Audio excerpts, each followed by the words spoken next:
آنسو، جاوید اختر۔ کسی کا غم سن کے میری پلکوں پہ ایک آنسو جو آ گیا ہے، یہ آنسو کیا ہے؟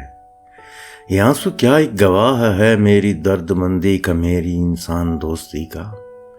یہ آنسو کیا ایک ثبوت ہے میری زندگی میں خلوص کی ایک روشنی کا؟ یہ آنسو کیا یہ بتا رہا ہے کہ میرے سینے میں ایک حساس دل ہے، جس نے کسی کی دل دوست داستان جو سنی تو سن کے تڑپ اٹھا ہے، پرائے شعلوں میں جل رہا ہے، پگھل رہا ہے۔ مگر میں پھر خود سے پوچھتا ہوں، یہ داستان تو ابھی سنی ہے، یہ آنسو بھی کیا ابھی ڈھلا ہے؟ یہ آنسو کیا میں یہ سمجھوں پہلے کہیں نہیں تھا؟ مجھے تو شک ہے کہ یہ کہیں تھا۔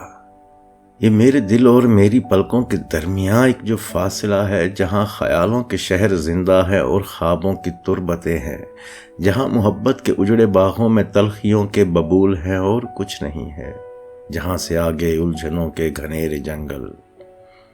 یہ آنسو شاید بہت دنوں سے وہیں چھپا تھا۔ جنہوں نے اس کو جنم دیا تھا وہ رنج تو مصلحت کے ہاتھوں نہ جانے کب قتل ہو گئے تھے، تو کرتا پھر کس پہ ناز آنسو کہ ہو گیا بے جواز آنسو، یتیم آنسو، یسیر آنسو۔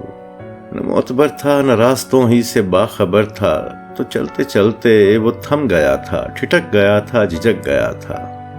ادھر سے آج ایک کسی کی غم کی کہانی کا کارواں جو گزرا، یتیم آنسو نے جیسے جانا کہ اس کہانی کی سرپرستی ملے تو ممکن ہے راہ پانا، تو ایک کہانی کی انگلی تھامے اسی کے غم کو رومال کرتا، اسی کے بارے میں جھوٹے سچے سوال کرتا، یہ میری پلکوں تک آ گیا ہے۔